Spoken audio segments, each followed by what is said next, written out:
Assalamualaikum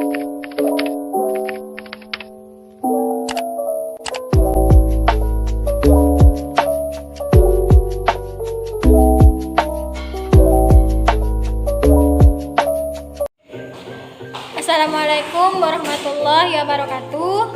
Hamdan wa syukranillahi assalatu wassalam asrofil anbiya'i wal mursalin wa ala alihi wa sahbihi ajma'in amma ba'du. Yang kami hormati dosen mata kuliah Psikologi Pendidikan Bapak Zainal Hartoyo MPD, dan yang kami muliakan teman-teman sekalian. Kami kelompok 1 dari sesi 2 akan menjelaskan materi pandangan psikologi kognitif tentang belajar pada video kali ini, yang mana pemateri pertama adalah saya sendiri, pemateri kedua adalah Irda Afrahimah, pemateri ketiga adalah Wayuni, pemateri keempat Rehan Rahmawan, dan materi terakhir yang akan disampaikan oleh Ma'rifatus Sunnah.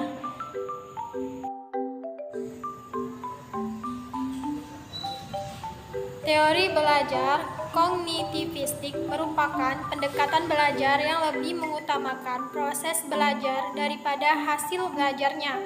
Teori belajar kognitif sering disebut sebagai model perseptual.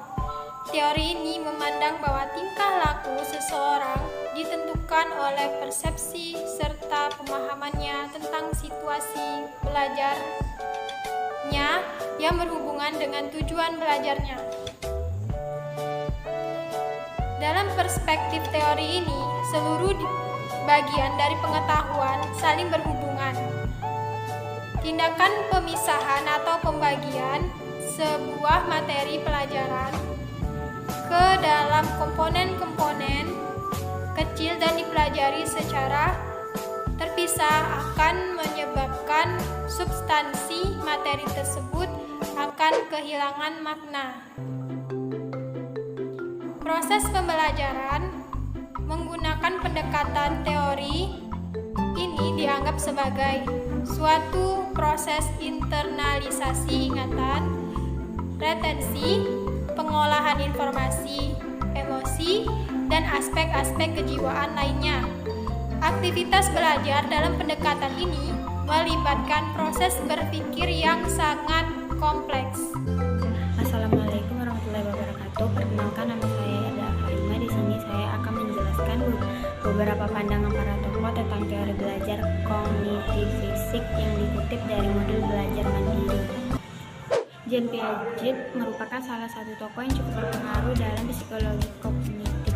Menurut Piaget, perkembangan kognitif merupakan proses yang genetik, yaitu suatu proses yang didasarkan atas mekanisme biologis perkembangan sistem saraf. Tambahnya usia seseorang berpengaruh terhadap kompleksitas susunan sel saraf, sehingga terjadi peningkatan kemampuan. Piaget membagi 3 proses tahap pembelajar menjadi 3 bagian, yaitu pertama, tahap asimilasi, merupakan tahap pengintegrasian informasi baru ke dalam struktur kognitif yang sudah ada. Kemudian yang kedua adalah tahap akomodasi, merupakan proses penyesuaian struktur kognitif ke dalam situasi yang baru. Yang ketiga adalah tahap ekuilibrasi, merupakan tahap penyesuaian kesinambungan antara asimilasi dan akomodasi. Jumare Brunner 1915 sampai 2016. Jumare Brunner adalah seorang pengikut setia teori kognitif, khususnya pada studi perkembangan fungsi kognitif. Brunner terkenal atas pengembangan teori pre-discovery learning. Teori ini beranggapan bahwa proses belajar akan berjalan dengan baik dan kreatif apabila guru memberikan peserta didik kesempatan untuk mengemukakan sesuatu aturan atau disebut termasuk konsep teori, definisi, dan sebagainya. Peserta didik dibimbing secara induktif untuk mengetahui kebenaran umum. Brunner membagi tahapan perkembangan kognitif menjadi 3 tahap. Tahap enaktif merupakan tahapan di mana seseorang melakukan aktivitas untuk memahami lingkungan sekitarnya. Pada tahapan ini, perkembangan pengetahuan motorik seperti melalui gigitan, sentuhan, pegangan, dan sebagainya.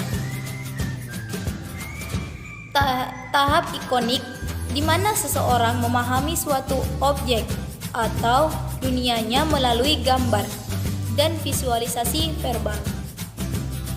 Tahap simbolik, seseorang telah mampu memiliki ide atau gagasan abstrak yang sangat dipengaruhi oleh kemampuannya dalam berbahasa dan logika. Yang ketiga yaitu David Ansubel pada tahun 1918 sampai 208. Selain pikir dan benar, salah satu pakar yang memberikan sumbangsi pikirannya tentang teori belajar kognitif adalah David Paulus Ansubel. Dia adalah seorang ahli psikologi pendidikan. Dia memberikan penekanan pada konsep belajar bermakna. Dengan konsep ini, ia dikenal dengan teori belajar bermaknanya. Nah, menurut Ansubel, peserta didik akan belajar dengan baik jika isi pelajarannya instruksional, konten, didefinisikan, dan dipresentasikan dengan baik dan tepat. Ansubel mengklasifikasikan belajar dalam dua dimensi, yaitu dimensi pertama, belajar berhubungan dengan cara informasi atau materi pelajaran yang disajikan pada peserta didik melalui penerimaan atau penemuan. Dimensi yang kedua yaitu belajar menyangkut cara bagaimana peserta didik dapat mengaitkan informasi tersebut pada struktur kognitif yang telah ada.